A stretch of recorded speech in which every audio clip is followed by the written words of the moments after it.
साथियों, हमारी सरकार किसानों के कल्याण के लिए, खासकर छोटे किसानों के कल्याण के लिए देश के कृषि जगत के हित में, देश के हित में, गांव गरीब के उज्जवल भविष्य के लिए पूरी सत्यनिष्ठा से, किसानों के प्रति पूर्ण समर्पण भाव से,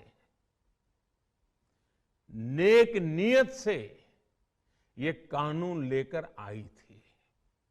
लेकिन इतनी पवित्र बात, पूर्ण रूप से शुद्ध किसानों के हित की बात, हम अपने प्रयासों के बावजूद कुछ किसानों को समझा नहीं पाए।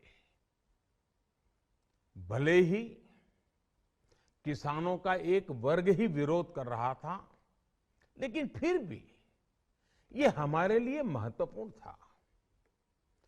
कृषि अर्थशास्त्रियों ने, वैज्ञानिकों ने, प्रगतिशील किसानों ने भी उन्हें कृषि कानूनों के महत्व को समझाने का भरपूर प्रयास भी किया। हम पूरी विनम्रता से, खुले मन से उन्हें समझाते रहे। अनेक माध्यमों से व्यक्तिगत और सामूहिक बातचीत भी लगातार होती रही। हमने किसानों की बातों को, उनके तर्क को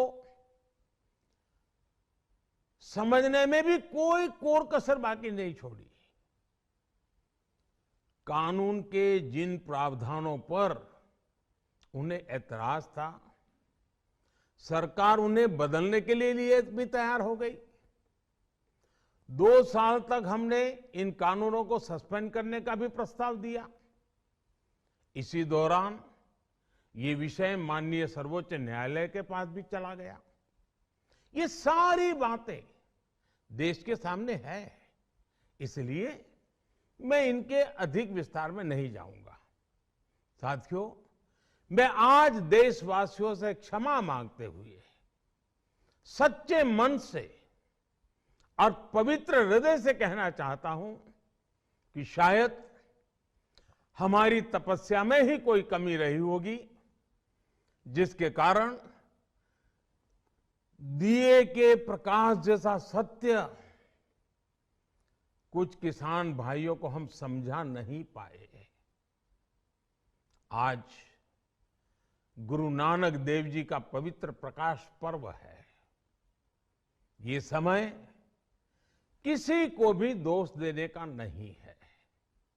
आज मैं आपको, पूरे देश को ये बताने आया हूं कि हमने 3 कृषि कानूनों को वापस लेने का, रिपील करने का निर्णय लिया है। इस महीने के अंत में शुरू होने जा रहे संसद सत्र में, इसी महीने में, हम 3 कृषि कानूनों को रिपील करने की संवैधानिक प्रक्रिया को पूरा कर देंगे। साथियों, मैं आज अपने सभी आंदोलनरत किसान साथियों से आग्रह कर रहा हूं, आज गुरु पर्व का पवित्र दिन है। अब आप अपने अपने घर लौटे, अपने खेत में लौटे, अपने परिवार के बीच लौटे। आइए एक नई शुरुआत करते हैं, नए सिरे से आगे बढ़ते हैं।